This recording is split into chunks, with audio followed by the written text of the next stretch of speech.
গল্প কৃষ্ণ নাকি নারায়ণী সেনা। ভোটের দামামা বেজে উঠেছে। এপ্রিল মাসে ভোট, কিন্তু এসআইআরের কার্যকলাপের শুরু থেকেই যুক্তিতর্ক, তর্ক বিতর্ক, শোভন অশোভন, পক্ষ বিপক্ষ, অনুগ্রহ নিগ্রহের চাপানুতর শুরু হয়ে গিয়েছিল। ইদানিং শুরু হয়েছে কিছু দলবদলের পালা।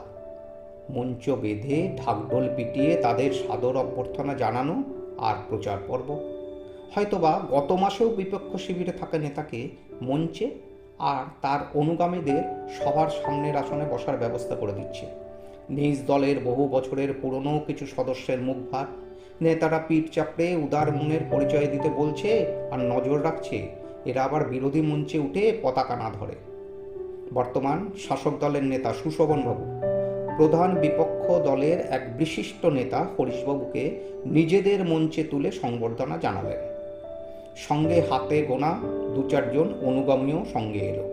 কিন্তু তৃতীয় দল পেল অনেক অভিমানী মানুষকে। তাদের বিশেষ প্রচার শুরু হলো। জয়ধ্বনিতে সারা শহর মুখরিত। মিছিল চলল। সুশোভনবাবু একটি গল্প জানতেন। মহাভারতে কুরুক্ষেত্র যুদ্ধের পূর্বে শ্রীকৃষ্ণ তার অজেয় 18,000 যাদব বীর এবং 7 জন মহারথী নিয়ে গঠিত দ্বারকা রাজ্যের সবচেয়ে শক্তিশালী ও অপরাজিত বাহিনী নারায়ণী সেনা এবং নিরস্ত নিজ, এই দুয়ের মধ্যে দুর্যোধনকে যে কোনো একটি বেছে নেওয়ার সুযোগ দেন। দুর্যোধন স্বার্থপরের মতন নারায়ণী সেনাকে বেছে নেয়, আর অর্জুন নিঃস্বার্থভাবে কৃষ্ণকে বেছে নেন। কৃষ্ণ নিজে অস্ত্র ধরেননি, তবে তার প্রজ্ঞা ও কৌশলে পাণ্ডবেরা জয়ী হয়। কৃষ্ণ ছিলেন নারায়ণ বা স্বয়ং বিষ্ণুর অবতার। তার উপস্থিতি অর্জুনের জয় নিশ্চিত করে।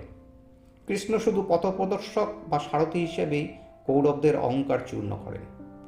ভগবদ্গীতা অনুসারে তিনি আধ্যাত্মিক এবং ভৌতিক জগতের উৎস আর সমস্ত কারণের কারণ। যুদ্ধের শেষে প্রমাণিত হয় অসীম বাহুবলী সেনা অপেক্ষা প্রজ্ঞা ও ধর্মই শ্রেষ্ঠ। নারায়ণী সেনা কৌরবদের পক্ষে যুদ্ধ করেও পাণ্ডবদের বিজয় রুখতে পারেননি। তাই সুশোভনবাবু কৃষ্ণরূপী এই প্রবীণ ও প্রজ্ঞা নেতাকে সারা রাজ্যে প্রচারের কাজে লাগালেন। দ্রাপর যুগের মহাভারতের সেই ফলাফল কলিযুগে ঘটবে কিনা, তার জন্য তো ভোটের ফলাফল পর্যন্ত অন্তত সুশোভনবাবুকে অপেক্ষা করে থাকতে হবে।